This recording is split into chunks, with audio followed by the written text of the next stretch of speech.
au service de l'éducation béninoise depuis 1992, l'UATM Gaza Formation, avec ses 23 filières agréées, vous offre la revue de presse sur JS Communication.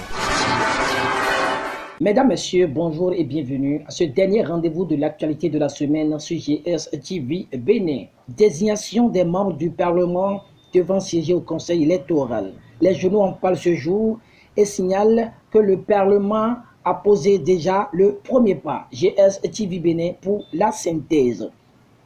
Bruit à la mouvance présidentielle, que retenir? Désigné chef de file de l'opposition, qui Paul Rompé enverra au Conseil électoral, se demandent les journaux parus ce jour.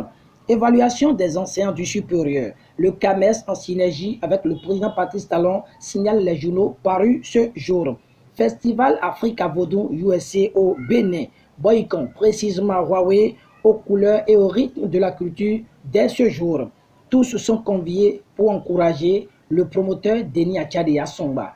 Mesdames, Messieurs, c'est déjà les grandes lignes. Tout de suite, le développement. Le Parlement béninois a procédé ce jeudi 6 mai 2021 à la désignation des membres du Conseil électoral, organe chargé d'organiser les élections comme l'exige la loi. À propos, l'événement précis nous apprend que c'est Saka Lafia et Aboubakari Toulé Adam, respectivement, membres de l'Union progressiste et du Bloc républicain qui sont choisis. Saka Lafia, probable président du Conseil électoral, écrit l'événement précis. Le Grand Quotidien poursuit avec la même information et voit que ça sent Saka Lafia. Même son de cloche par Dynamise Info qui voit qu'on prend les mêmes et on recommence. Entre-temps, le retour au Parlement des ministres Saka Lafia et Alassane Seydou était annoncé. Avis défavorable de la Cour constitutionnelle étale le matinal. Oui, la haute juridiction d'Ignette précise quotidien le meilleur. Le Télégramme se penche sur la même actualité et souligne que saisi par le président de l'Assemblée nationale, Louis Baounou Vlavonou, pour l'interprétation de l'article 92 de la Constitution révisée de 2019 qui stipule que tout député nommé à une fonction publique nationale ou appelé à une mission nationale ou internationale incompatible avec l'exercice de son mandat parlementaire suspend d'office celui-ci. Sa suppléance cesse à sa demande. La Cour constitutionnelle a décidé à travers le rapport de l'audience de ce jeudi 6 mai 2021 lu par le conseiller rapporteur que les élus de l'Union progressiste concernés ne siégeront pas à l'hémicycle. Le nombre de députés passe donc à 81. Il y restera ainsi jusqu'à la fin de la présente législature, précise le journal de Etienne Ouessou. Dépasser cette actualité, la nomination du chef de file de l'opposition vient en titre Paul Rompé. Le pari d'une mission sensible, martèle le Soleil Bénin Info, qui montre que le ton monte déjà dans le rang de l'opposition. Dynamise Info, au sujet de la désignation du chef de file de l'opposition, trouve que ni le contexte ni le moment ne sont en réalité pas favorables. Le même canard opine sur le représentant du chef de file de l'opposition au Conseil électoral. Qui Paul Rompé va-t-il envoyer, se demande le journal de Parfait Bocor. Alors que le Béninois Libéry parle de la polémique autour du ralliement ou non des autres partis de la mouvance à l'Union progressiste et dévoile ce que Orden Aladati aurait dû simplement dire déjà que le président Patrice Talon n'a jamais demandé à ces partis de fusionner avec l'Union progressiste ou le Bloc républicain. Dynamise Info trouve que Orden Aladati a lâché une vérité qui fait agiter inutilement à la mouvance. À présent, voyons voir ce que disent les journaux à propos de l'évaluation des enseignants du supérieur. Le CAMES donne raison à Patrice Talon, affiche la nation en manchette sans prendre de distance. Le Télégramme certifie cette information et relate que le CAMES recommande l'évaluation des chercheurs. Le journal de Etienne Ouessou étale que c'est une note adressée au recteur, président d'université, directeur généraux d'institutions d'enseignement supérieur et de chercheurs en date du 28 avril 2021. Le Télégramme prend l'accueil des informateurs et mentionne que pour avoir tenté d'envoûter une fille qui refuse ses avances, un jeune homme se retrouve en prison. Le même confrère poursuit et mentionne que pour une éventuelle évacuation sanitaire de Rekiamadougou, le gouvernement pose sa condition. Drame à Bembereke, une fillette de 3 ans violée par un adulte de 50 ans. Une note culturelle en fin d'édition. Vendredi 7 mai 2021, jour où le festival Africa Vodou USA démarre à Boycott, précisément à Huawei. Tous sont conviés à cette messe culturelle qui marquera l'histoire de notre pays. Et ce sera tout pour ce vendredi. Merci de nous avoir suivis toute la semaine. D'ici à là, portez-vous bien et passez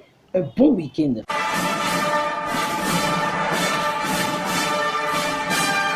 C'était la revue de presse offerte par l'UATM Gaza Formation sur GS Communication.